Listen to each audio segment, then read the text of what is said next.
Hello and welcome to a bit of a different video today.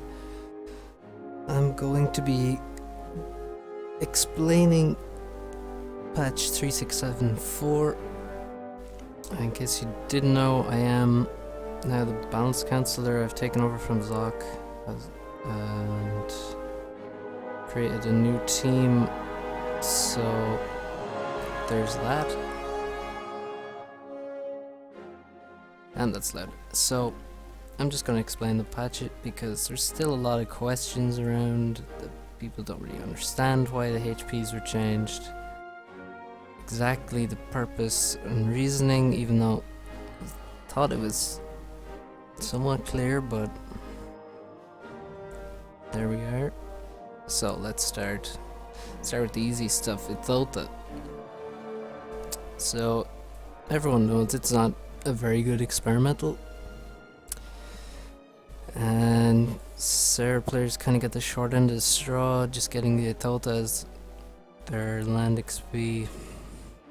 It's not that great, so we buffed it. We gave it a better range, which is just a general buff, will help in all situations basically. We improved the turn rate so that it can turn much better. It's a bit more nimble. It also can now shoot at a much higher angle. Its arm can shoot backwards at 45 degrees, up to 45 degrees backwards, so that you can actually micro it and try and, you know, get a bit more out of it if you can manage to micro it. Now you can, when you're microing, you can only use one arm at a time, so I would suggest you try and use the right arm with the charged arm rather than the Gatling gun arm, which is much weaker. I also improved the AA because it missed hugely. It just barely hit anything ever, so this helps a lot. This line here from EQ, and also I increased the AoE to be the same as Flak. It was at 1.5 easy, it's increased to 4, which is a normal Flak AoE, so it's now has better A as well, or actually functioning A. Stun effects don't affect air units anymore. You may have seen Zahars try to kill loyalists, for example, and they just get stunned, which is extremely dumb, really. So we remove that. Janus, the previous change was very cool. It gave it a lot more bombs, a lot more spread, but it was too good versus T1 land units, especially. The damage over time didn't really have any impact because you could just move. You couldn't actually get out of the way, basically. If it landed on you, it would do almost all of its damage every time, so we increased that so you can actually move out of the fire once it lands. And also the initial damage was reduced because you would kind of just wipe out, you could wipe out 12 or 15 T1 land units if you got a good drop, and they could do nothing about it. So it can still kill build power really well. It can still kill T1 P-gens. So that those two things are unchanged by this, but yeah, it's a bit weaker versus units. Units can actually escape some damage now. Okay, now you get to the hard part, HP reductions. Part 1 is land factories, all factories. Part 2 is eco buildings, and also walls are tacked in here as well. So why have we reduced factory HPs? Well, the first thing is to make HQs actual snipe targets. So you can actually, they're actually a viable target to snipe, and we really didn't see any or much of any HQ sniping. It almost never happened because HQs had so much HP basically. So that's one area, because HQs should be snipeable. They are a very important building and basically give you access to a whole lot of tech, and they're really important, so we should be able to snipe them. And so maybe your land HQ or your air HQ, maybe you have to shield it, maybe, if you want to keep it alive, especially this poor Cybran one. So we have we made the naval factory, air factory and land factory at T1 all the same HP. UEF gets the most and Cybran gets the least, and Cybran gets regen. So why does UEF get the most and Cybran get the least? Well, it fits into the faction lore, first of all, and second of all, one of the reasons behind the HP reductions generally was to buff UEF and nerf Cybran. Because UEF were the worst faction in terms of win rate. There were a lot of people playing them and losing a lot, and also just generally at basically every level they were the weakest. Now people will say they're strong in team games. I mean, they're pretty good in team games, yeah, but they're still relatively weak. So this is the idea anyway, is to buff UEF and nerf Cybran as a part of this this whole change. So here we can see UEF has the most HP, Cybran has quite a low HP here in the C1 factory. Then when you upgrade to a HQ, you get double the HP. So you can see Aeon and Seraphim have the same HP, UEF has 8k, and Cybran has 5k HP, which means it can be TML. So this is obviously the most risky, one of the most risky parts of the change. And if Cybran gets abused super hard and just can't win versus these TML Rush or something, I mean, then obviously will have to be changed, but so far we haven't really seen it. So this is one aspect of these changes is to introduce weaknesses to the Cybran, because basically they're extremely versatile faction. They can kind of do everything. They've more viable units than any other faction between all of their different kinds of units that they have. They can be used in a lot of different scenarios, so this is one way to introduce a serious weakness to the Cybran faction without damaging their offensive capabilities. It makes them weaker in defense and puts more emphasis on offense, which is, I think, a core part of Cybran lore and what makes Cybran a cool faction to play. Here we have the T3 land and air HQs.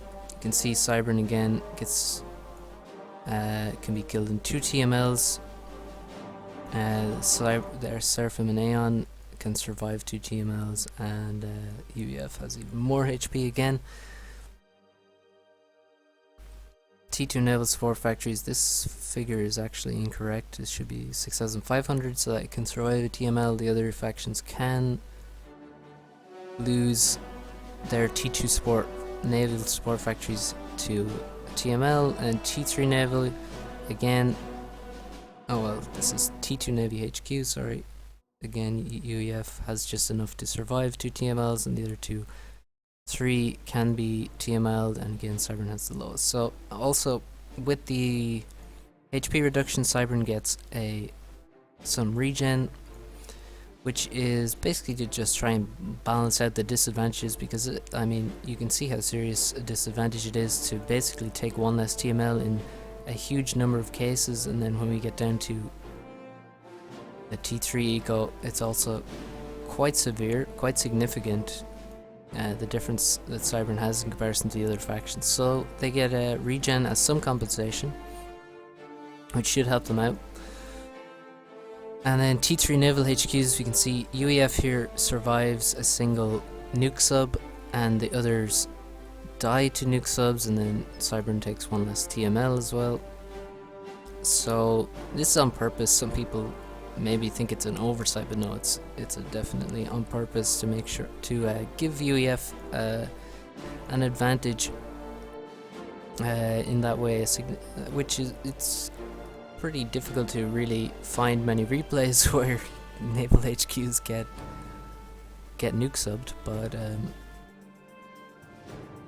hopefully we'll see it happen. I mean, you'll still lose all your build power and your HQ will have 1k HP, so if they coordinate a little they can probably strap on it and finish it off, but it won't die in with just a nuke sub. So we have HP reductions part 2. So again, there is reasoning posted here in the patch notes, which I would love if everyone would actually read. So here, this is a very important one. The goal with all the HP reductions in general is to allow more options for aggressive play, especially in the late game, and to bring the game closer to how it is working with the current low T2 PGen HP and its impact on the game. So yeah, you'll often see T2 PGen snipes, but you won't often see T3 PGen snipes, in my experience. So that was one idea, is that really the eco buildings have, the T3 buildings have a lot of HP, and even T2 mexes have quite a lot of HP as well. You see this 3k is what they usually had. So we've decided to reduce the higher tech HPs generally, and just create a little more faction diversity in the lower tiers as well. So here you can see UEF will survive more T1 bombers, and also UEF will actually survive a Janus pass on its PGens. Cybern get the lower HP and they get some regen. Again, with every lower HP they get a regen. Mass storage has greatly reduced HP because it was very high really, and quite annoying when your units would default to fire at mass storage, and it takes a long time if you have a T2 mech surrounded by storages. I mean, the storages had like over 6k HP. That's a hell of a lot.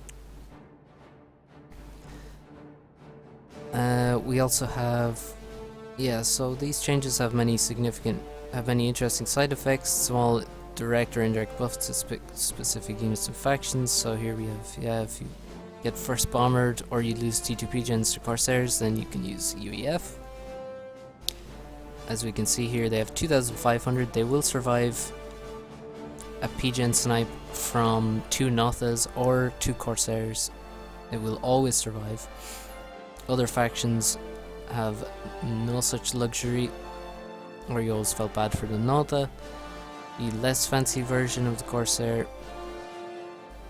Notha can kill T2 mexes every time with 2 bombs, and Corsairs will not always. Sometimes they will. The Corsair shoots quite a bit erratically, so sometimes it will actually kill it with 2 Corsairs, but usually 2 Corsairs will not kill a T2 mechs in one pass.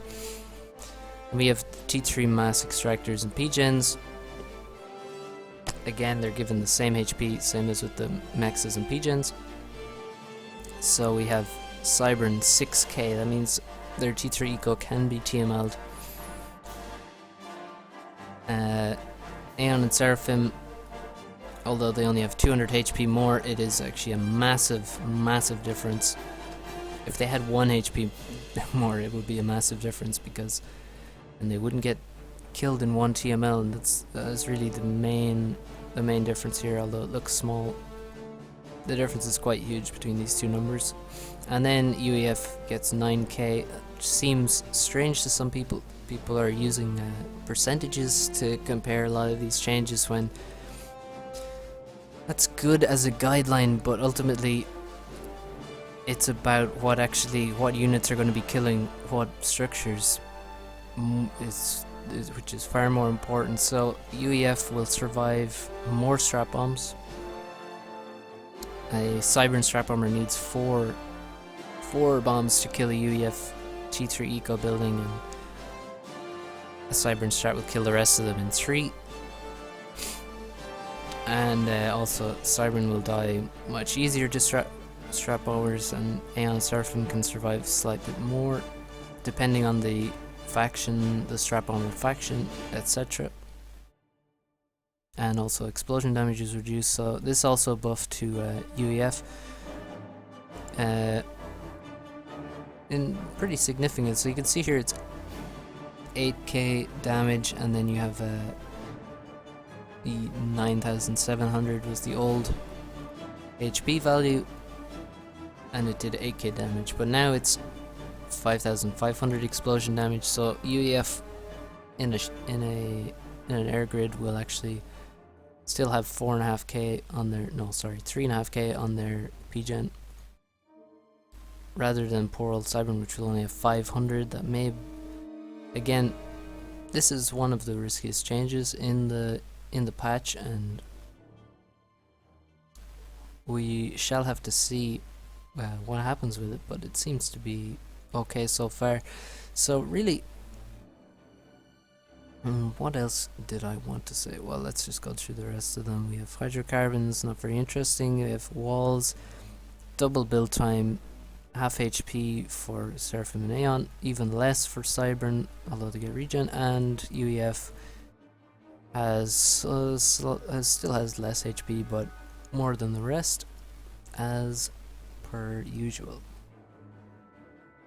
So the idea is basically more aggressive options when we move into the later game by reducing T2 mechs, especially T3 mechs HP, T2 mechs, T2 PGen. The later game eco structures basically get nerfed in terms of HP.